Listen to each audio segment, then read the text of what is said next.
RS current update में आपका स्वागत है। आज का विषय है उपराष्ट्रपति जगदीप धनखड़।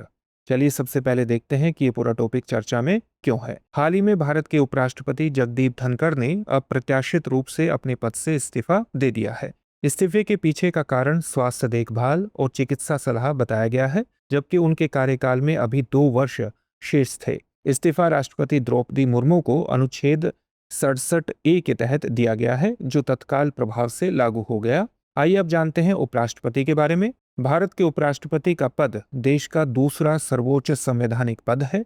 भारतीय संविधान के अनुच्छेद 63 में कहा गया है कि भारत का एक उपराष्ट्रपति होगा। अनुच्छेद 64 में कहा गया है कि उपराष्ट्रपति राज्यसभा के पदेन सभापति के रूप में भी कार्य करता है तथा वह कोई अन्य लाभ का पद नहीं धारण कर सकता है।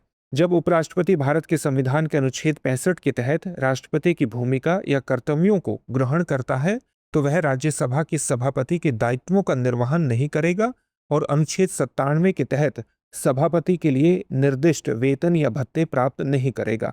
उपराष्ट्रपति के पद के लिए योग्यताओं के बारे में जानते हैं। भारतीय नागरिक होना चाहिए। न्यूनतम आयु 35 वर्ष होनी चाहिए।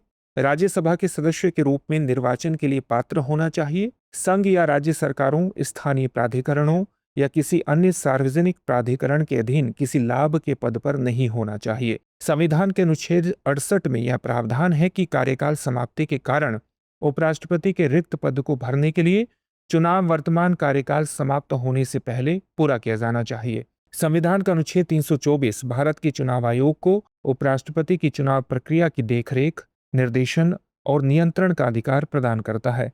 अनुच्छेद 66 में कहा गया है कि उपराष्ट्रपति का चुनाव एक निर्वाचक मंडल द्वारा किया जाना चाहिए, जिसमें संसद के दोनों सदनों के निर्वाचित और मनोनीत सदस्य शामिल होते हैं। अनुच्छेद 69 के अनुसार उपराष्ट्रपति को पद ग्रहण करने से पहले राष्ट्रपति या उसके नियुक्त प्रतिनिधि के समक्ष शपथ लेनी होगी या प्रतिज्ञान करना होगा।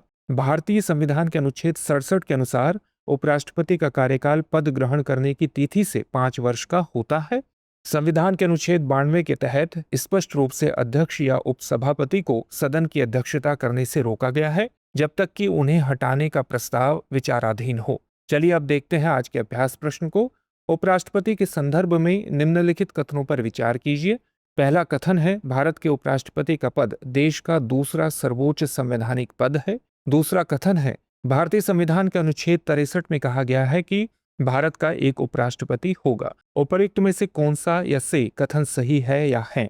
आपके सामने ऑप्शन है केवल एक, केवल दो, एक और दो दोनों, न तो एक और नहीं दो। इस प्रश्न का उत्तर आप हमें कमेंट बॉक्स में कमेंट करके जरूर दीजिए। धन्यवाद।